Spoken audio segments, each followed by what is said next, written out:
Bon, troisième live. Je suis désolée. Voilà. Bon, bah écoutez, ceux qui étaient connectés, les quelques personnes connectées, je suis désolée. J'avais dit que, voilà, effectivement, quand on appuie sur certains trucs, ça coupe le live. Je sais pas pourquoi. Bon, je vous laisse le temps de vous reconnecter. Je sais vraiment pas pourquoi ça m'agace, ça m'agace, ça m'agace. Je vois pas les commentaires. Bon, c'est pas grave. Je vais dérouler mon live et puis je vous répondrai après, comme j'ai fait les précédents jours. Donc bonjour à tous. J'espère que vous allez bien. On est déjà mercredi. Dès qu'on a un jour férié et qu'en plus ça tombe un lundi, ça accélère le temps, ça accélère le rythme de la semaine. Aujourd'hui, je voulais vous parler. Alors, n'hésitez pas à commenter, hein, n'hésitez pas à faire un petit coucou, à mettre des cœurs, des trucs, des machins, des petits smileys. Et puis peut-être qu'à un moment donné, je les verrai. Je sais, vraiment, je suis navrée. Je- si quelqu'un sait comment ça fonctionne, parce que là, j'ai appuyé sur tous les trucs, mais sauf qu'on en est déjà au troisième live du primature. Bon, bref, je vais dérouler le sujet du jour. Aujourd'hui, je voulais vous parler de spontanéité. Qu'est-ce que c'est que d'être spontané? Être spontané, c'est être pleinement authentique. C'est dire ce qu'on pense, faire ce qu'on a envie de faire, être pleinement naturel. Et puis surtout, ne pas se soucier ou très peu des conséquences. C'est-à-dire quand on a envie, par exemple, vous avez envie, il y a quelqu'un qui vous plaît, puis vous avez envie de l'inviter à boire un café ou à prendre un verre ou autre, vous ne vous posez pas la question, vous êtes dans la spontanéité. Pour être spontané, effectivement, ça appelle, il faut faire preuve de courage et puis il faut arriver à dépasser ses peurs. Alors, ça s'apprend, ça aussi. Je n'ai pas toujours été spontanée. Si vous prenez Sabrina à 15 ans, même, ouais, ouais, vers 15 ans. Ça a commencé après à aller mieux, mais je n'osais pas. Je n'osais pas faire les choses, je n'osais pas dire ce que je pensais, je n'osais pas exprimer pleinement qui j'étais, je n'osais pas non plus prendre des initiatives. Et qu'est-ce qu'il y a derrière tout ça? Il y a de la peur. Il y a la peur d'être rejeté, la peur de choquer, la peur, toutes les peurs en fait qui vont nous empêcher d'être pleinement qui on est. Alors, sauf que ces peurs, on peut bien sûr évidemment les travailler, mais elles sont liées à des blessures qu'on a en nous. Moi, j'avais peur de déplaire. Voilà, j'avais peur que les personnes en face de moi me trouvent pas assez bien. J'avais peur de dire pleinement ce que je pensais parce que je me disais que j'allais être rejetée. Et c'était vraiment une des peurs que j'avais. Et puis j'ai travaillé sur cette peur. Alors pas à 15 ans, hein, j'ai travaillé plus tard sur cette peur. Mais toujours est-il qu'au fur et à mesure, je me suis lancé des défis. Je me souviens qu'avec des copines, on se disait, tiens, ce garçon, il nous plaît.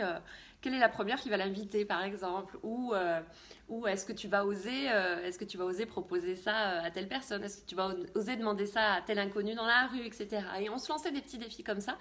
Et c'est vrai que moi, ça m'a beaucoup aidé parce que ça m'a permis effectivement de sortir pleinement de ma zone de confort pour le coup, tous ces petits challenges et puis de dépasser ses peurs parce que très souvent en plus on se rend compte que elles sont ridicules ces peurs.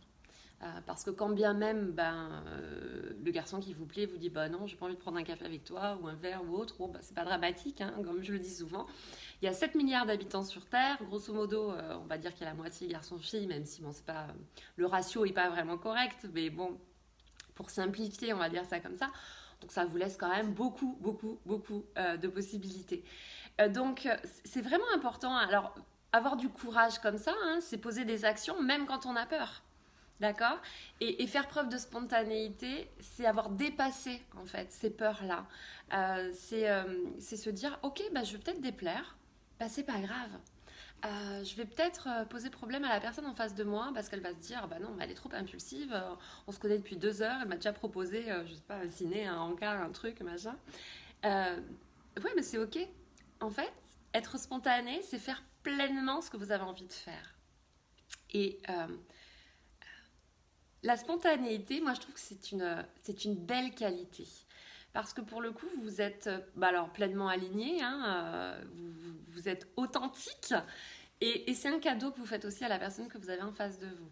Donc encore une fois, dépassez ces peurs et puis essayez de comprendre ce qu'il y a derrière ces peurs.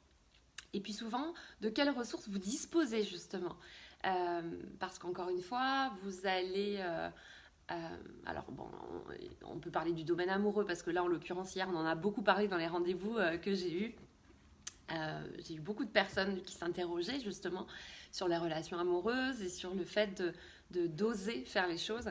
Mais ça peut être dans tous les domaines, dans le domaine professionnel par exemple. Vous voulez démarcher telle entreprise pour avoir un contrat, vous voulez postuler pour cet emploi alors que vous n'avez pas forcément les qualifications nécessaires, mais faites-le. Le risque c'est quoi? C'est que vous allez avoir un refus. Vous allez avoir un refus, ok. Eh bien, c'est pas grave, il y aura d'autres entreprises, il y aura d'autres possibilités. Et puis, au fur et à mesure aussi, vous allez gagner en courage, gagner en assurance. Parce que, encore une fois, alors évidemment, quand on a des refus comme ça, quand on a plusieurs refus, on peut perdre confiance en soi. Mais si vous travaillez bien justement sur les raisons des refus, si vous travaillez bien sur les ressources dont vous disposez, si vous analysez bien les raisons des échecs, il n'y a aucune raison que ça entache notamment votre confiance en vous. Hein, donc encore une fois, je fais vraiment le parallèle hein, parce que le fait de ne pas être spontané, c'est être pétri de peur, quoi. On n'ose pas faire les choses. Et c'est vrai que, encore une fois, quand on décortique ça, quand on analyse quelles peurs sont derrière, on se rend compte qu'on peut vraiment travailler dessus et on peut libérer toute la spontanéité qui est en nous. Et du coup, c'est chouette parce que on est pleinement nous et vraiment, encore une fois, je vous donne souvent des conseils, je vous explique des choses et je veux pas que vous pensiez que tout est facile. Tout est facile pour moi et tout a toujours été comme ça. Pas du tout. Encore une fois, si il y en a certains d'entre vous, dans ceux qui regardent ces lives, et notamment je pense à mon ami Ludo ou d'autres personnes qui me connaissent depuis très très longtemps. Ludo, il m'a connue, je pense que j'avais 16 ans ou 17 ans, quelque chose comme ça, donc il y a très très très longtemps. Et s'il regarde ce live en live, donc je ne sais pas parce que je ne vous vois pas, ou en replay, il pourrait témoigner. Hein, j'ai pas toujours été cette fille délurée, joyeuse, spontanée, naturelle. C'est vraiment quelque chose qui s'est mis en place parce que j'ai osé dépasser mes peurs. Donc c'est ce que je vous invite à faire et je vous invite notamment à vous poser les questions. Qu'est-ce qui vous empêche, vous, d'être spontané et de faire les choses qui vous tiennent à cœur? Interrogez-vous là-dessus, listez éventuellement tout ce que vous feriez justement si vous n'aviez pas de peur. Et puis, regardez ce que vous pourriez mettre en place, les ressources dont vous disposez et la façon que vous pouvez, qui vous permettrait de dépasser ces peurs et d'être pleinement vous. Parce que c'est vraiment le sujet. Hein, pour être heureux, il faut être authentique, il faut être pleinement soi. Voilà ce que je voulais vous dire aujourd'hui.